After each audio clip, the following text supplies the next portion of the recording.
Hello students. तो आज हम स्टार्ट करने वाले हैं नया टॉपिक, ठीक है, इलेक्ट्रोस्टैटिक्स 2। तो ये सेकंड पार्ट है इलेक्ट्रोस्टैटिक्स का। फर्स्ट पार्ट आपने पढ़ लिया है।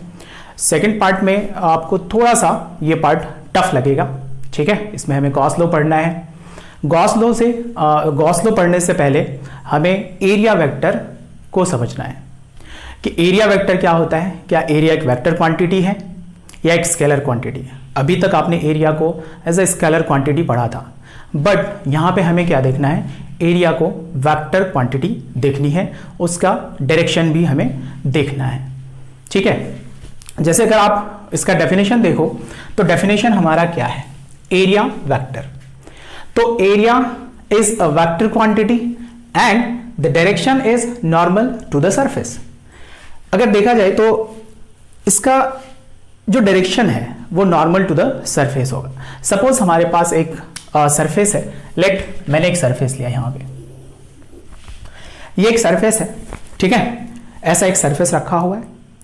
तो जैसे मैंने बताया, जैसे डेफिनेशन पे बताया कि इसका डायरेक्शन क्या होगा, नॉर्मल टू द सरफेस होगा। अब सर इस सरफेस का दो side, this one and this one, तो सर इधर होगा या फिर इस साइड होगा। तो आप कहीं पे भी ले सकते हो, दोनों साइड हो सकता है। सपोज मैंने कहा कि ये मैंने एक नॉर्मल ले लिया, इस सरफेस के नॉर्मल की मैं बात कर रहा हूं। तो यहां पे अगर मैंने कहा ये एरिया है हमारा, एरिया को मैंने ए से डिनोट किया, this is vector quantity, then this can be written as A N cap. तो मैं कह सकता हूं कि ये इसके नॉर्मल है, एरिया वेक्टर इसके नॉर्मल आ गया। नाउ मैं दूसरे साइड में भी ले सकता हूं। अगर इस साइड की मैं बात करूं तो यहां पे हमारा area vector this can be written as, suppose this is A1, then A2 can be written as A normal vector. But दोनों क्या है, अपोजिट डायरेक्शन में। आप इसको भी कंसीडर कर सकते हो और इसको भी कंसीडर कर सकते हो, लेकिन पूरे प्रॉब्लम्स में अगर आपको इसको कंसीडर करना है तो पूरे प्रॉब्लम में जो आपने डायरेक्शन कंसीडर किया है उसी को कंसीडर करना है। सपोज आपने इधर पॉजिटिव कंसीडर किया तो इसके अपोजिट में हमारा क्या हो जाएगा, इसका नेगेटिव आ जाएगा, ठीक है। सपोज अब सर इसका तो एरिया का एक मैग्नीट्यूड भी होगा, ठीक है, डायरेक्शन है देन मैग्नीट्यूड होगा। जैसे कि आप यहां पे देख सकते हो कि लेट हमारे पास एक रेक्टेंगल है, तो इसके दो साइड है, let A B side and ये हमारा लेट सी डी साइड, ठीक है। तो इसको मैंने मान लिया कि ए है एंड इसको मैंने कह दिया, इसको बी कह दिया। देन इसका मैग्नीट्यूड अगर देखा जाए, इसके एरिया का मैग्नीट्यूड देखा जाए तो this magnitude can be written as A into B. But in vector form, we can say this A vector is A cross B.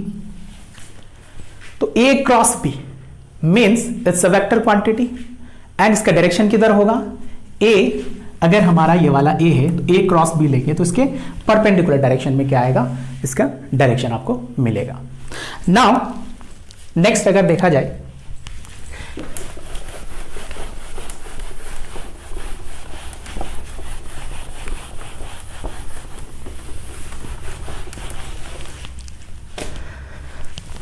Suppose हमारे पास एक सर्कल है ना, इस प्लेन पे एक सर्कल रखा हुआ है, तो इसका भी एरिया होगा एंड एरिया वेक्टर है तो डायरेक्शन भी होगा। Late this is x direction, तो मैं कह सकता हूं इन दिस डायरेक्शन अगर मैं इस एरिया को लिखता हूं तो दिस, लेट इसका रेडियस कितना है, R is the radius, that this area vector can be written as pi are square into I cap. इस वाले सर्कल के परपेंडिकुलर जो नॉर्मल है, ये नॉर्मल है वो किधर के डायरेक्शन में है, एक्स एक्सिस के डायरेक्शन में है। नाउ दिस इज, और वी कैन से, मैं इस डायरेक्शन पे भी ले सकता था और इस डायरेक्शन पे भी ले सकता था। जैसे मैंने पहले ही बताया कि आप अगर डायरेक्शन कंसीडर करते हो तो जिधर के डायरेक्शन में आप कंसीडर करो, एक बार कंसीडर कर लिया तो पूरे प्रॉब्लम्स में, पूरे न्यूमेरिकल में आपको क्या करना है, वही डायरेक्शन को कंसीडर करना है। नाउ अगर मैं कहूं कि ये वाला in this direction, what about this area, vector can be written as pi are square minus I cap.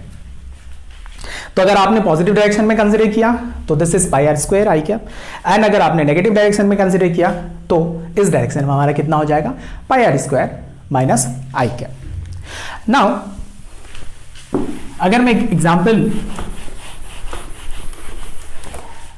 Next example देखा जाए कि एक्स वाई जेड हमारे पास, लेट मैंने कहा कि इस वाले प्लेन पे मैंने एक रेक्टेंगल को कंसीडर किया। अब इसका मुझे एरिया वेक्टर फाइंड करना है। सपोज इसका साइड लेंथ 2 है और ये साइड लेंथ हमारा कितना है, 3 है।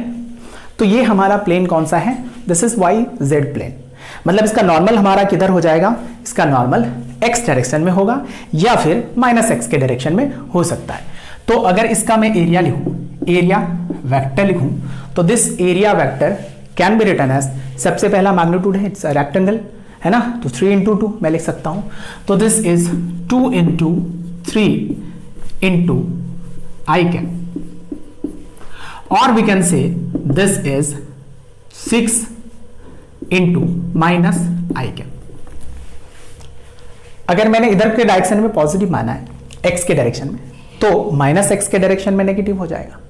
तो दोनों साइड में हो सकता है हमारा क्या है, एरिया को हम लोग क्या कर सकते हैं, कंसीडर कर सकते हैं। बट याद रहे कि जब आप कंसीडर करोगे, अगर पॉजिटिव डायरेक्शन में आपने मान लिया एरिया को, तो पूरे प्रॉब्लम्स के लिए उधर ही के डायरेक्शन में आपको क्या मान लिया है, आपको एरिया वेक्टर मानना है। ऐसा नहीं कि आपने पहले इधर माना है एरिया वेक्टर पॉजिटिव के डायरेक्शन में, तो फिर क्या कर दिया, अगले पार्ट में आपने चेंज कर दिया। आपको ऐसा नहीं करना है, ठीक है, एक ही डायरेक्शन में मानना है।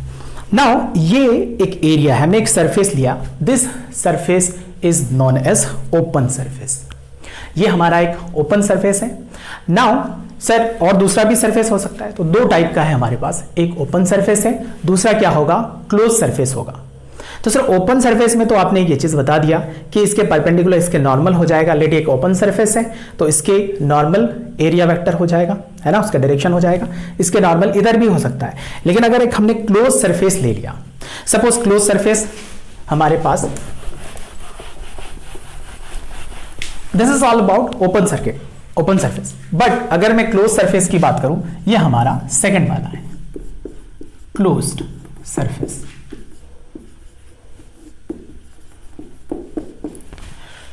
क्या है क्लोज सरफेस, क्या है, जैसे मैंने एक हॉलो स्फीयर ले लिया। हॉलो स्फीयर क्या है, एक क्लोज सरफेस है। तो क्लोज सरफेस का एरिया हमें कैसे कंसीडर करना है, उसका डायरेक्शन किधर होगा। तो एक कंसीडरेशन है, इसका डायरेक्शन ऑलवेज क्या होगा, परपेंडिकुलर एंड आउटसाइड हो जाएगा। ये नॉर्मल के डायरेक्शन में इधर हो सकता है, ये रेडियली आउटवर्ड डायरेक्शन में इधर के डायरेक्शन में, इधर भी एंड के डायरेक्शन में, इन this direction, in this direction, in this direction। जैसे हमारे पास एक सरफेस है क्लोज, लाइक एक हॉलो स्फीयर है ना, रेडियली आउटवर्ड डायरेक्शन में अगर आप देखेंगे तो जो एरिया है ना सरफेस के परपेंडिकुलर, है ना, जो नॉर्मल होगा उधर ही के डायरेक्शन में क्या होगा, एरिया आएगा। नाउ नेक्स्ट एग्जांपल अगर मैं लूं क्लोज सरफेस का, उसका डायरेक्शन अगर देखो, लेट हमारे पास एक क्यूब है। हमने एक सेकेंड एग्जाम्पल लिया, सेकेंड एग्जाम्पल में लेट हमारे पास एक क्यूब है।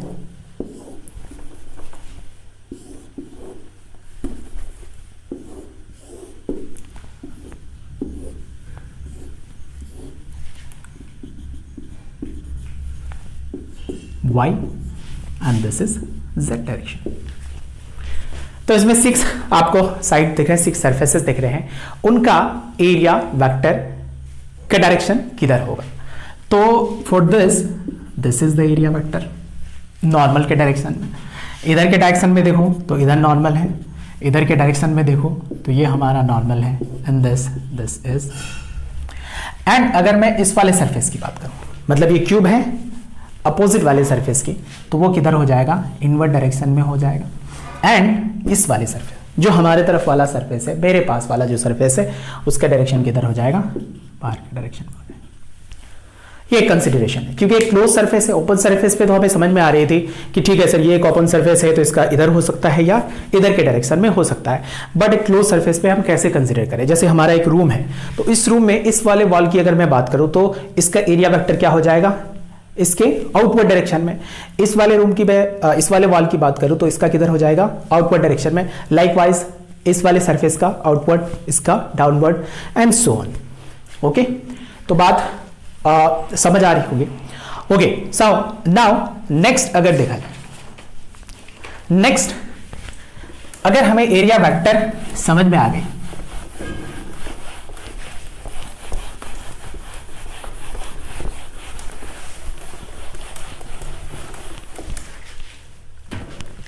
तो नेक्स्ट पार्ट है हमारा इलेक्ट्रिक फ्लक्स।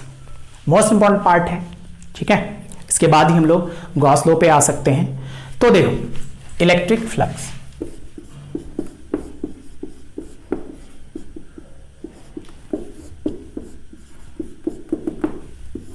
इसको हम फाई से भी डिनोट करते हैं, फाई से आप इसको लिख सकते हो।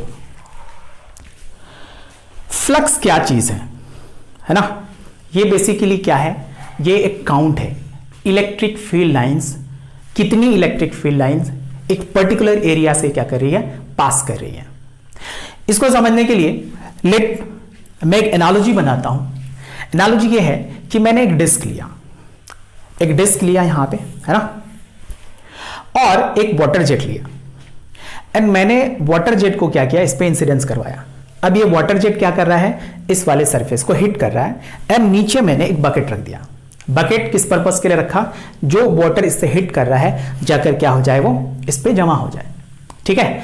अब मान लो कि मैं इस वाटर जेट को इलेक्ट्रिक फील्ड कंसीडर करता हूं, इस एरिया को, इस डिस्क को मैं एरिया कंसीडर करता हूं, और जो जमा होने वाला है ना, इस पर कलेक्ट होने वाला जो क्वांटिटी है वाटर की, उसे मैं फ्लक्स कहता हूं।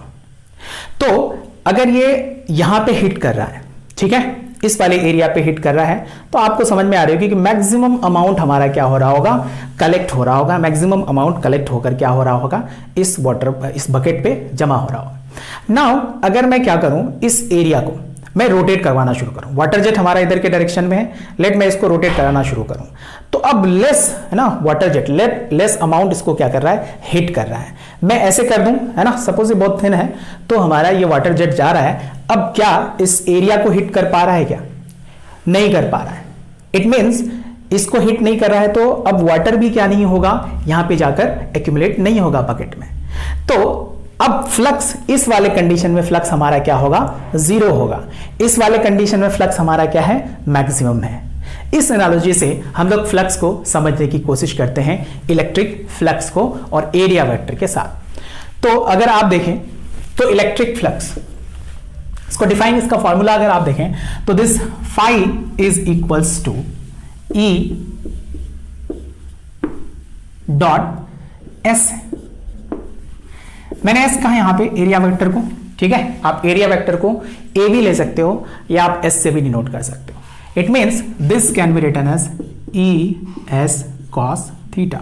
ये क्या है, dot product. It means flux किन किन बातों पे डिपेंड कर रही है, इलेक्ट्रिक फ्लक्स किन किन बातों पे डिपेंड करती है, तो ये इलेक्ट्रिक फील्ड पे डिपेंड करती है, मतलब कितनी फील्ड लाइंस एक पर्टिकुलर एरिया को क्रॉस कर रही है। दूसरा है हमारा एरिया, कि कितनी एरिया को क्रॉस कर रही है, एंड ये है थीटा, मतलब ये है कि इलेक्ट्रिक फील्ड और एरिया वेक्टर के बीच का जो एंगल है, मतलब ओरिएंटेशन है, वो कितना है, ठीक है, इस पे डिपेंड करेगा। तो मैं अभी 3 डायग्राम से इसको एक्सप्लेन करने की कोशिश करता हूं। सपोज हमारे पास पहला केस है, केस फर्स्ट है। मान लो कि हमारे पास इलेक्ट्रिक फील्ड लाइंस इधर पैरेलली पास कर रही है, यूनिफॉर्म इलेक्ट्रिक फील्ड है, फिलहाल हमने कंसीडर किया है, एंड ये हमारा एक एरिया है जिसका एरिया वेक्टर हमारा किधर के डायरेक्शन में है, इन दिस डायरेक्शन, हमने कंसीडर किया इन दिस डायरेक्शन, और इलेक्ट्रिक फील्ड इधर ही के डायरेक्शन में। तो अगर मैं कहूं कि एरिया वेक्टर और इलेक्ट्रिक फील्ड के बीच का एंगल कितना है, तो इस केस में हमारा थीटा क्या है, that theta is equals to 0 degree. Theta 0 degree, मतलब यह है कि जो एनालॉजी मैंने बताया था उस एनालॉजी को अगर आप देखें तो उस एनालॉजी से आपको यह समझ में आएगा कि ये एरिया हमारा, इन एरिया वेक्टर मैंने इधर मान लिया और इधर से हमारा क्या जा रहा है, वाटर जेट जा रहा है। ठीक है, ये डिस्क हमने कंसीडर किया था एनालॉजी में। अब देखो इसमें मैक्सिमम अमाउंट ऑफ क्या कर रहा है, वाटर जेट जो स्ट्रीम है वो क्या कर रहा है, हिट कर रहा है और मैक्सिमम अमाउंट ऑफ वाटर क्या हो रहा है, हमारा एक्यूमुलेट हो रहा है बकेट में। वैसे ही अगर मैं इसको कंसीडर करूं तो मैक्सिमम अमाउंट ऑफ हमारा क्या है, इलेक्ट्रिक फील्ड लाइंस क्या कर रही है, पास कर रही है इस एरिया से, इस पर्टिकुलर एरिया से। एंड अगर आप इस रिलेशन से देखो तो थीटा की वैल्यू क्या है, हमारा 0 है।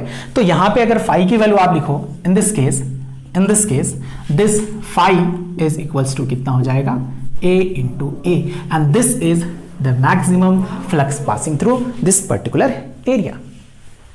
ठीक है, अब सेकेंड केस अगर मैं लेता हूं, केस सेकेंड, जहां पे मैंने थीटा की वैल्यू क्या ले ली, दैट इज 90 डिग्री। अगर हमारा थीटा 90 डिग्री है तो इलेक्ट्रिक फील्ड और एरिया वेक्टर के बीच का एंगल कितना होना चाहिए, 90 डिग्री है, लाइक दिस। मतलब इलेक्ट्रिक फील्ड लाइंस इधर पास कर रही है और मैंने एरिया को ऐसे रखा हुआ है। तो एरिया वेक्टर सपोज मैंने इधर के डायरेक्शन में, आप इधर भी मान सकते हो, इधर भी मान सकते हो, मैंने इसके नॉर्मल मान लिया। तो हमारा एरिया वेक्टर किधर है, इधर के डायरेक्शन में है area vector. And electric field lines किधर है, इधर के डायरेक्शन में है। तो angle between electric field and area vector is how much, that is 90 degree.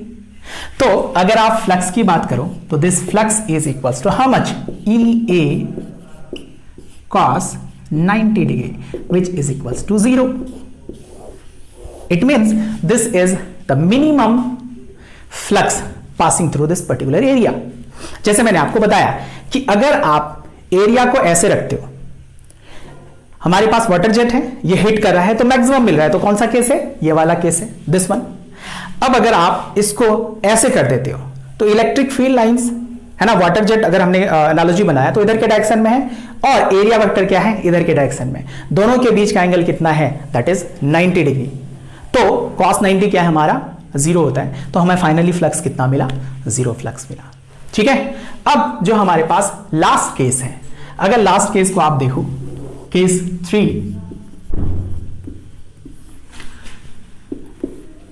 Theta is equals to that is theta, मान लो, मतलब एक रैंडम सा मैंने एंगल कंसीडर कर लिया, उसके अकॉर्डिंग हमें देखना है चीजों को। लेट मैंने कहा कि एरिया हमारा मान लो इधर के डायरेक्शन में एरिया वेक्टर है, इन this direction, and electric field is in this direction. तो इलेक्ट्रिक फील्ड और एरिया वेक्टर के बीच का एंगल कितना है, थीटा है।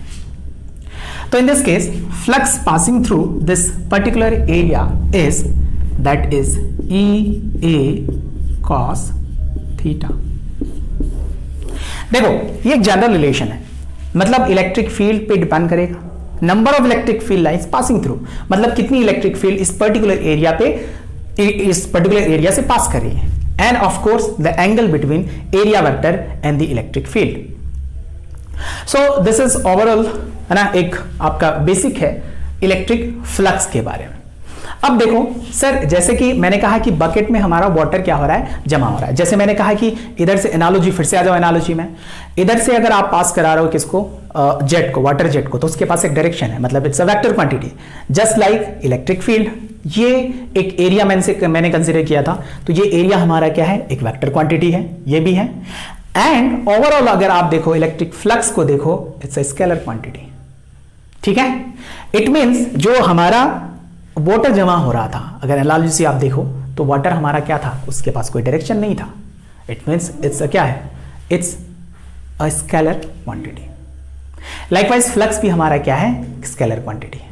अब ओवरऑल चीजों को देखो तो ये क्या है, एक काउंट है बेसिकली, कितनी electric field lines, like 4 electric field lines पहले पास हो रही थी, मतलब नेक्स्ट केस में हमने मान लिया कि 8 इलेक्ट्रिक फील्ड लाइंस पास हो रही है। इट मींस हमारा क्या है, काउंट बढ़ गया, मतलब हमारा फ्लक्स क्या हो गया, बढ़ गया। Okay, so this is all about electric flux. Now next sir, अगर देखा जाए एक एग्जांपल के थ्रू से और कुछ चीजों को हम लोग समझने की कोशिश करते हैं।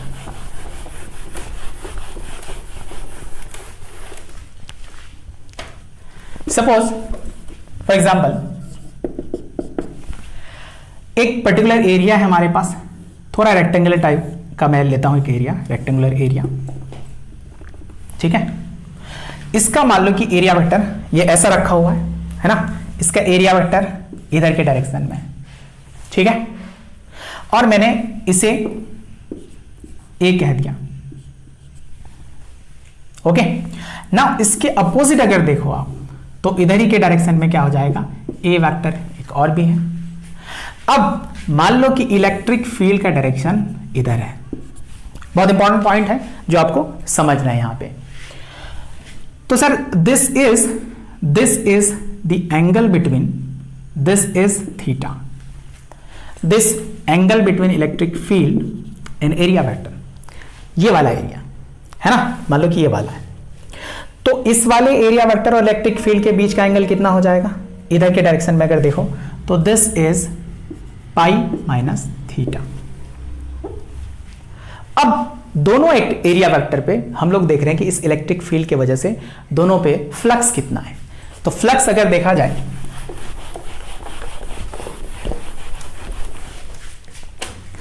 अब यहां पे अगर इस पर्टिकुलर एरिया को देखो तो दो लाइंस हैं, एक तो एंटरिंग लाइंस है इलेक्ट्रिक फील्ड की, दूसरी क्या है, लीविंग लाइंस इलेक्ट्रिक फील्ड की।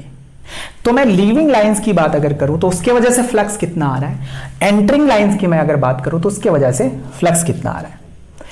ओके, सो नाउ फ्लक्स अगर देखा जाए तो this is E A cos theta, E A cos theta, that is positive, this is what, this is positive, okay.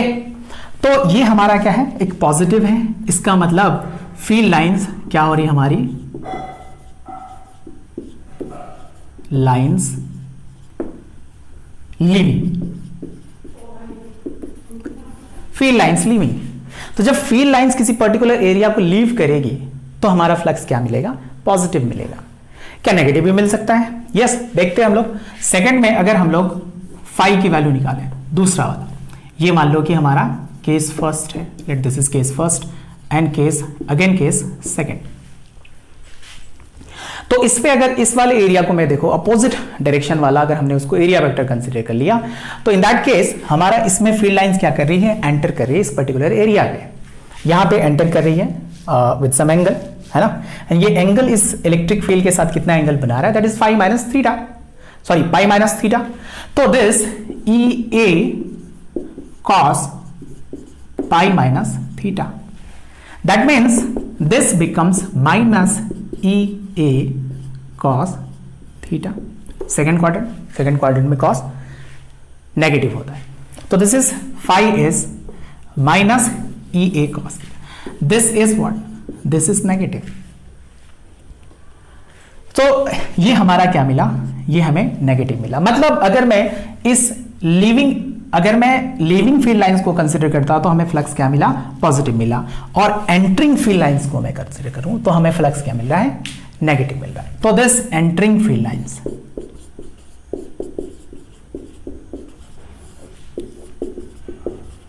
Entering field lines, क्या मेरी बातें समझ आ रही है, बहुत अच्छे से समझ आ रही है।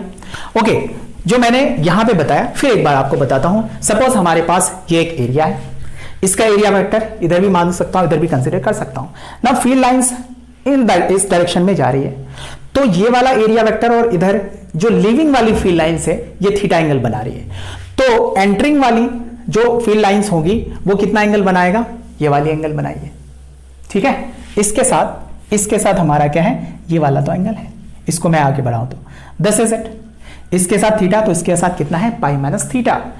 तो ऑलवेज अब हमें एक समझ बनानी है इस पे कि अगर सर जो फील्ड लाइंस लीव करेगी एक पर्टिकुलर एरिया को, उसे हम लोग क्या कंसीडर कर लेंगे, उसके फ्लक्स को हम लोग पॉजिटिव कंसीडर करेंगे, और जो फील्ड लाइंस एंटर कर रही है उसको हम क्या कंसीडर करेंगे, उसको नेगेटिव कंसीडर करेंगे। नाउ अगर मैं कुछ क्वेश्चंस यहां पे ले लूं,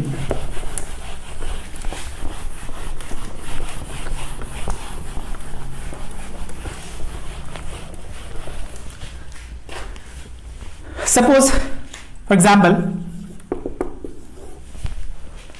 हमारे पास एक सर्कल है जिसकी रेडियस r है। मैंने कहा इधर से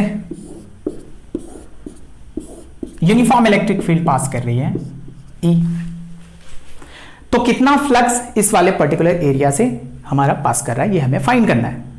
सपोज हमने एरिया वेक्टर इस डायरेक्शन में कंसीडर कर लिया, तो this area vector becomes this is pi are square, ठीक है, this is pi are square and ये हमारा कितना हो जाएगा, आई कैप हो जाएगा। और ई हमारा कितना है, ई इज दिस इज, मान लो कि ये हमारा ई नॉट आई कैप है, तो this is E naught i cap. तो दोनों के बीच का एंगल ई और ए के बीच का एंगल कितना है, that is theta and theta is 0 degree. Now this flux can be written as E A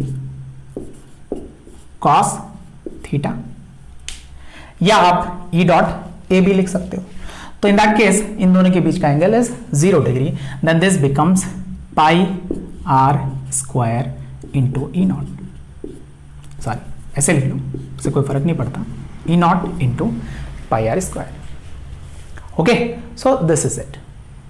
now अगर मैं आपसे कहूं कि एक स्फेरिकल सरफेस है, एक स्फेरिकल सरफेस पे कितना फ्लक्स पास करेगा, है ना, तो उसका हम लोग क्या कर सकते हैं, प्रोजेक्शन ले सकते हैं उसको।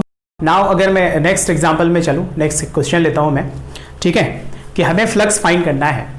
एक क्यूब है हमारे पास, है ना, क्यूब रखा हुआ है एंड इलेक्ट्रिक फील्ड हमारा एक्स डायरेक्शन में है and electric field is given by E naught i cap. Okay, so हमें यहां पे फाइंड करना है कि नेट फ्लक्स इस वाले क्यूब से कितना पास हो रहा है।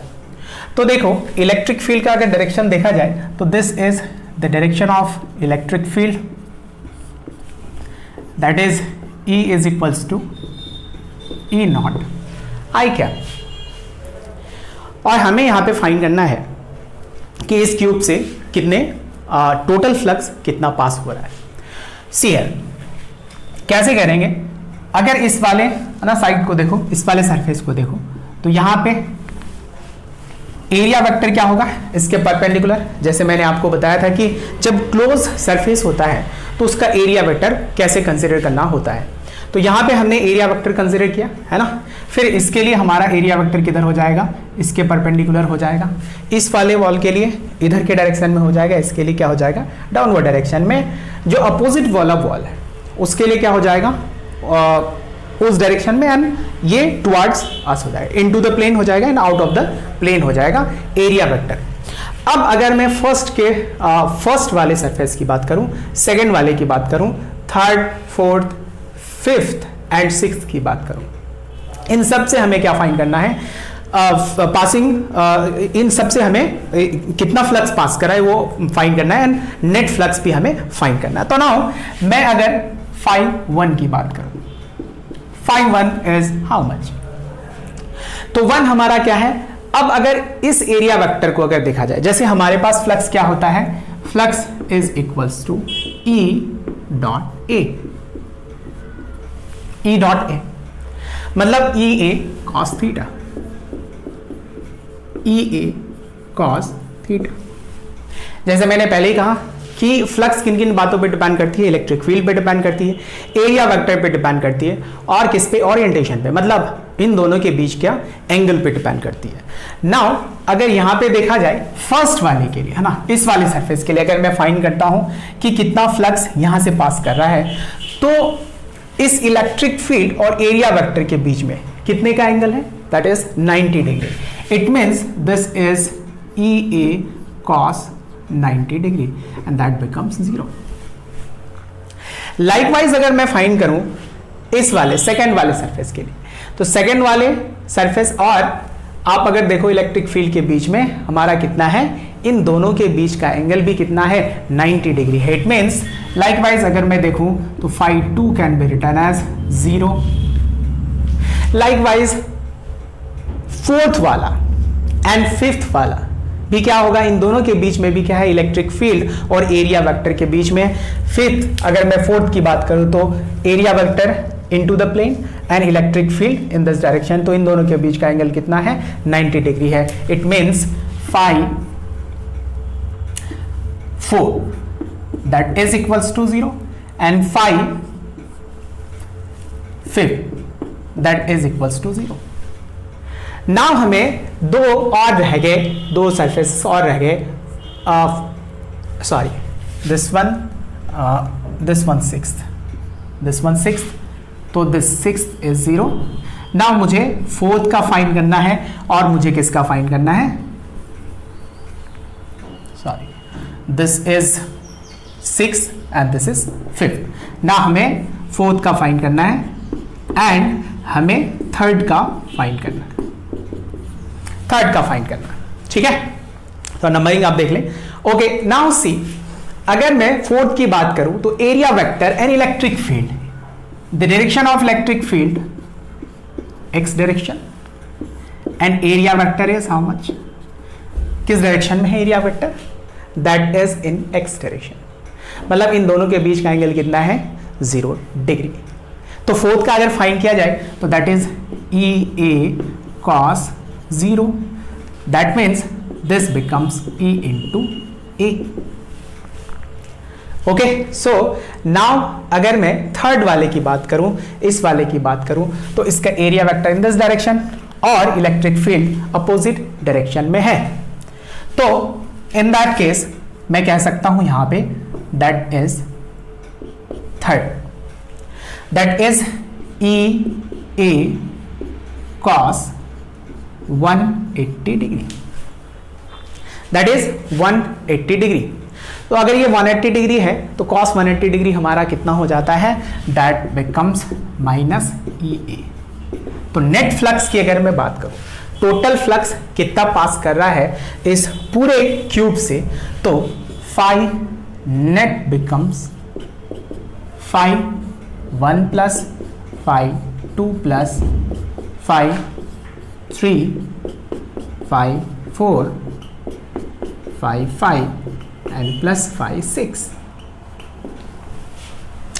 1 हमारा 0 2 0 6 0 5 0, so this becomes 1 is 0, 2 is 0, third minus EA, fourth EA and बाकी दोनों क्या है हमारा 0 है. तो नेट फ्लक्स की बात अगर करूं तो what about the net flux, that phi net becomes 0. तो टोटल फ्लक्स कितना हो जाएगा 0 हो जाएगा इस पूरे क्यूब से, ठीक है. सो यहां पे हमने क्या लिया, अभी तक जो भी हमने एग्जांपल्स लिए हैं या जो भी कॉन्सेप्ट पढ़ा, हमने यूनिफॉर्म इलेक्ट्रिक फील्ड की बात की. This is all about the uniform electric field. Now अगर मैं नॉन यूनिफॉर्म इलेक्ट्रिक फील्ड की बात करूं तो वहां से हम इलेक्ट्रिक फील्ड और एरिया वेक्टर के बीच में क्या रिलेशन होगा एंड फ्लक्स को हम कैसे फाइंड करेंगे. तो नेक्स्ट है हमारा, okay, so next is for non uniform electric field.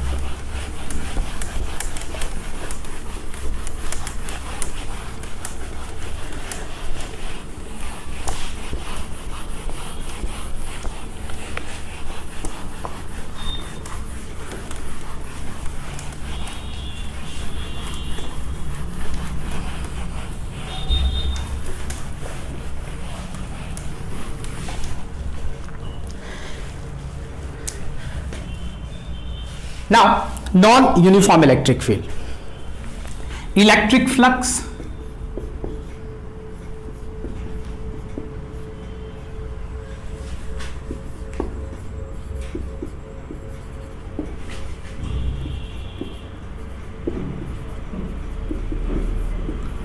uniform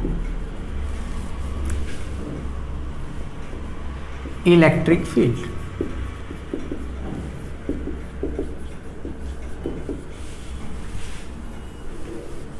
अगर इलेक्ट्रिक फील्ड हमारा नॉन यूनिफॉर्म रहे तो हम कैसे फ्लक्स फाइंड करेंगे ये हमें देखना है. नाउ सी, अगर हमारे पास कोई एक रैंडम सा एरिया है, लाइक मैं बात करूं कि ये हमारा एक एरिया है, suppose this is the area. And हमारे पास इलेक्ट्रिक फील्ड है लाइक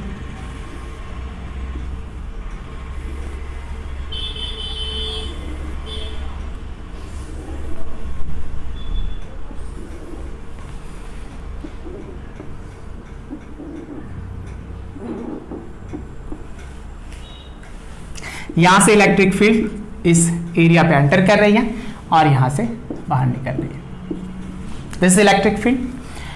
एंड सपोज मैंने छोटा सा एरिया कंसिडर किया, यहां पे बहुत ही छोटा सा स्मॉल सा एरिया कंसिडर किया इस पूरे एरिया में,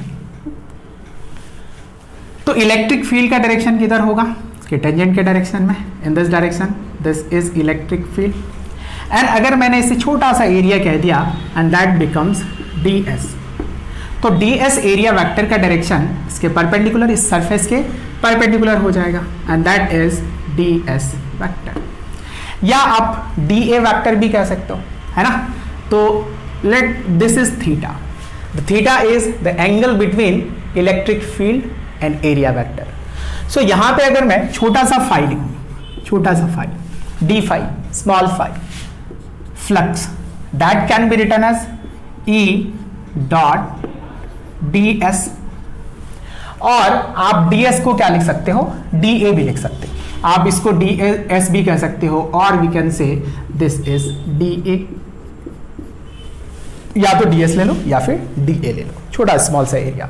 नाउ अगर मुझे पूरे सरफेस के लिए फाइंड करना है कि कितनी फ्लक्स हमारी पास हो रही है, तो वी कैन से मैंने क्या कर दिया, इसको इंटीग्रेट कर दिया। तो इंटीग्रेट कहां से कहां तक होगा, ये पूरा एरिया के लिए हो जाएगा कि ये एरिया कितना है। ओके, सो मैं इंटीग्रेशन में रहने देता हूं that this is E ds cos theta. So this is what, this is phi, this is flux which is integral of E ds cos theta.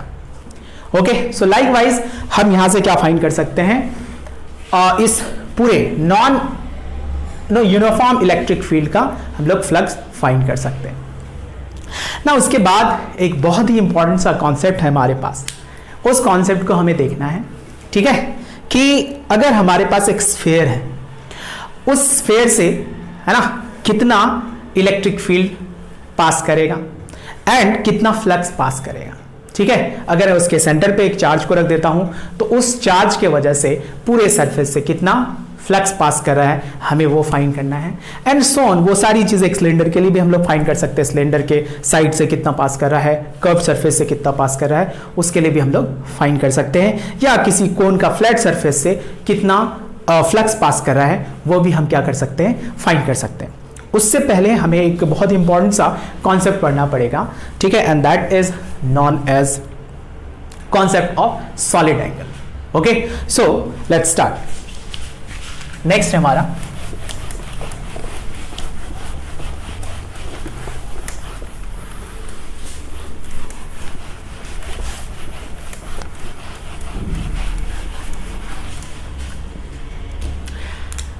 Concept of solid angle.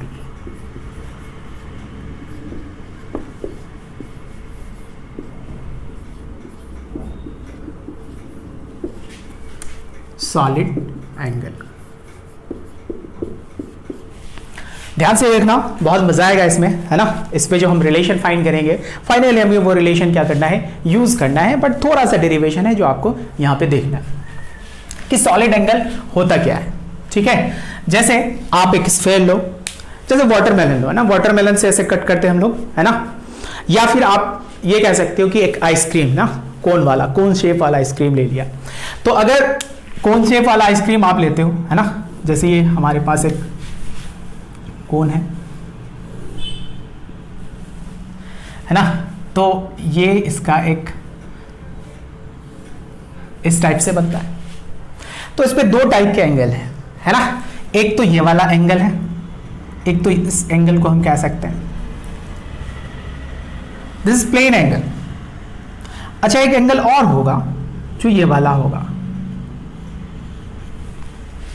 This angle, this is known as the solid angle. मतलब ये पूरा ये 3 dimensional structure जितना angle यहां पे subtend करता है, that is known as what, that is solid angle. ना सॉलिड एंगल का रिलेशन क्या है, इसको कैसे डिफाइन किया जाता है, तो that is solid angle can be written as, this is solid angle and that can be written as DA small area and divided by कितना हो जाएगा, R स्क्वायर,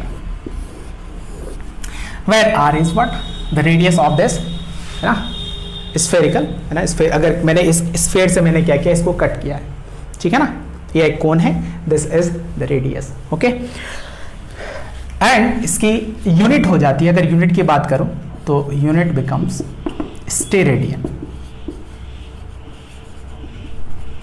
जैसे प्लेन एंगल की हम बात करते हैं, है ना, ये है हमारा सॉलिड एंगल। अगर मैं प्लेन एंगल की बात करूं, दैट इज थीटा। थीटा हम लोग कैसे लिखते हैं, L/R लिखते हैं, जिसकी यूनिट हमारी क्या होती है, रेडियन होती है। इसकी क्या हो जाएगी, स्टेरेडियन हो जाएगी।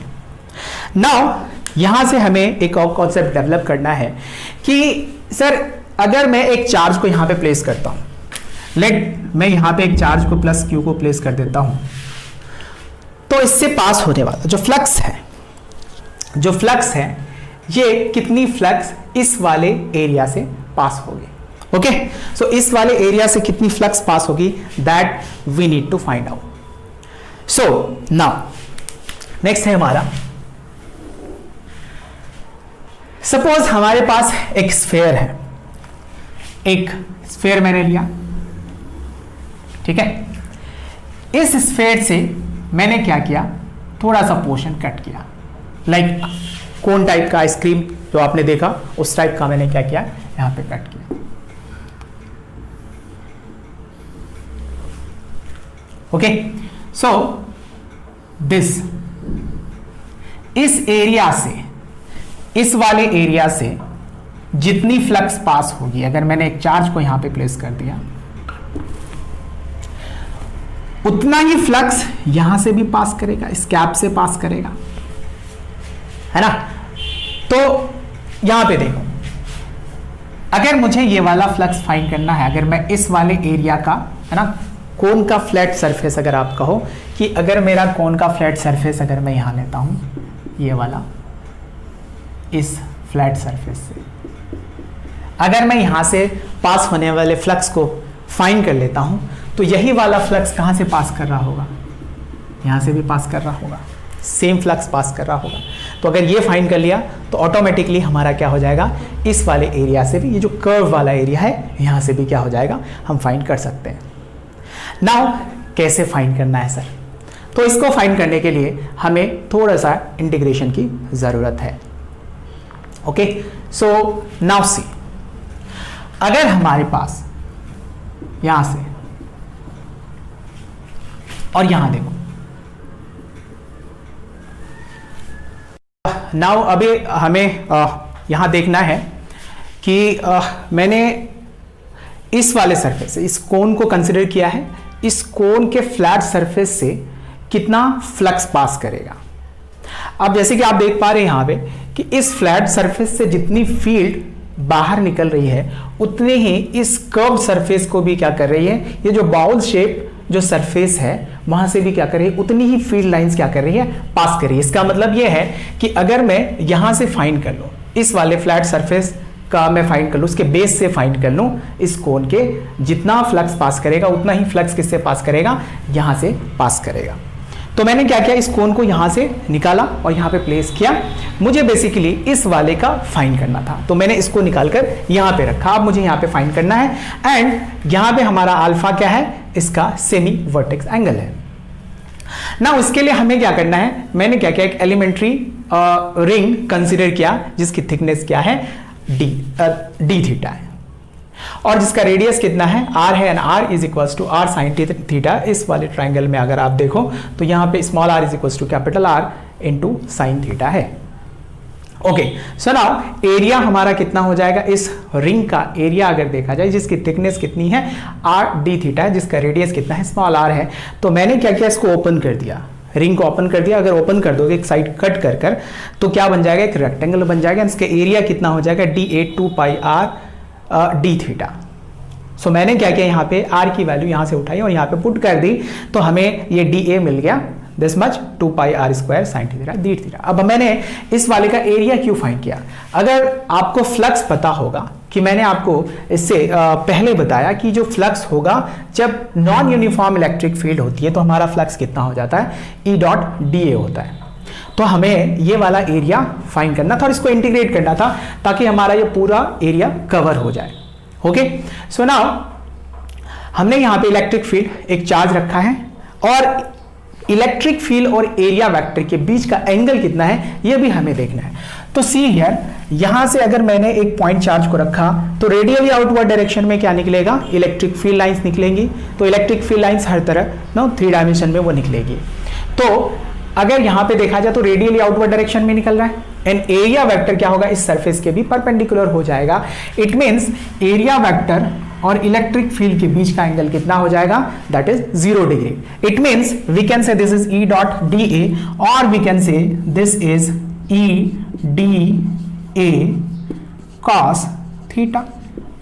जहां पे हमारा थीटा कितना है, 0 डिग्री है, तो that becomes E dA cos 0 and cos 0 की वैल्यू कितनी हो जाती है, 1 हो जाती है। नाउ E अगर इसका इलेक्ट्रिक फील्ड देखा जाए तो इस वाले पॉइंट पे, यहां पे देखा जाए, यहां पे कितना हो जाएगा इलेक्ट्रिक फील्ड, किसी चार्ज के r डिस्टेंस पे इलेक्ट्रिक फील्ड कितनी हो जाती है, that is k q by r square.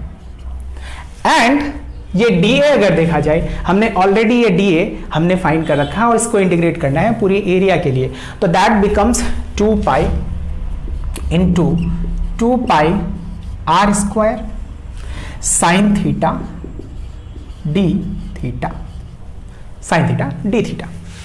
Now this r square gets cancel out, तो मैं कांस्टेंट टर्म को क्या लेता हूं, लिमिट से बाहर लेता हूं। So this flux becomes 2 pi k q sign theta d theta.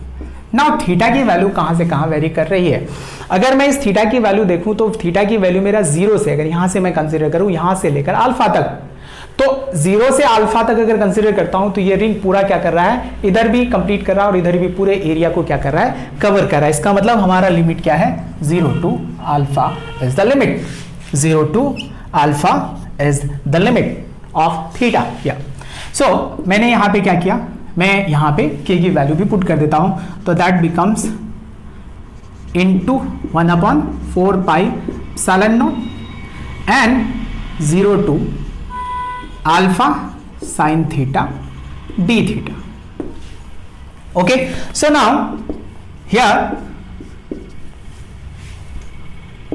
q divided by twice epsilon naught and sine theta का इंटीग्रेशन कितना हो जाएगा, minus cos theta and from 0 to alpha. जब यहां पे आप वैल्यूज को पुट करोगे, लिमिट को पुट करोगे, तो that phi becomes this, phi becomes q divided by twice epsilon naught 1 minus cos alpha, where alpha is what, semi, where alpha is what, semi vertex angle, ये half angle है इस वाले vertex का। ठीक है, तो दिस इज वेरी इंपॉर्टेंट, बहुत ही important relation है। जेई वाले इस पूरे प्रोसेस को आप देखेंगे, आपको ये बात समझ में आनी चाहिए कि कहां से क्या आया, कैसे ये रिलेशन हमने फाइंड किया। नाउ फॉर नीट आपको एक बार देख लेना है इस चीज को, बट आपको ये रिलेशन ध्यान में रखना पड़ेगा, इस रिलेशन से आपका काम हो जाएगा। सो यहां से हमने क्या किया कि इस फ्लैट सरफेस से हमने जितनी नो फ्लक्स पास कर रही थी उसको फाइंड किया, वही फ्लक्स किससे पास करेगा, यहां से भी क्या कर सकता है, वो पास कर सकता है और पास करेगा भी। सो आपको होप बातें समझ में आई। अब इसके आगे अगर मैं एक क्वेश्चन, नाउ मैं, आप इसका स्क्रीनशॉट ले सकते हो, आप इसको नोट डाउन करना चाह रहे हो तो आप पॉज कर नोट डाउन कर लो। ओके, नाउ अगर मैं इसके आगे एक क्वेश्चन लेता हूं समझने के लिए,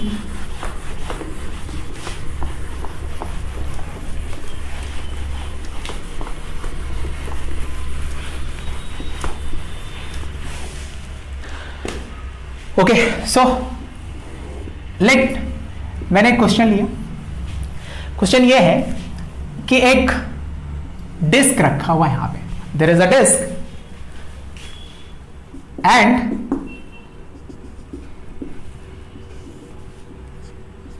$60 एंगल ये सबटेंड कर रहा है, this is 60 degree, this is 60 degree, and एक चार्ज रखा हुआ है यहां पे, there is a charge, q charge placed here and some distance पे there is a disk. We have to find out the net flux passing through this disk.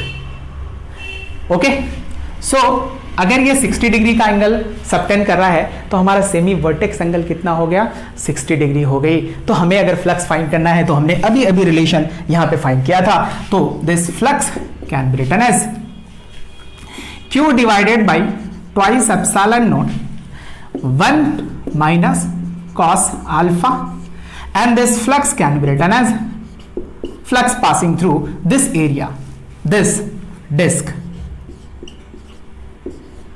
1 minus cos 60 degree, and the value of cos 60 degree is 1/2. So this Q divided by twice epsilon naught 1 minus half. So finally this flux is equals to, that is Q divided by twice epsilon naught and 1 minus half, that is half, and this flux is Q divided by 4 epsilon naught. So this is the total flux passing through this area. Okay, clear है?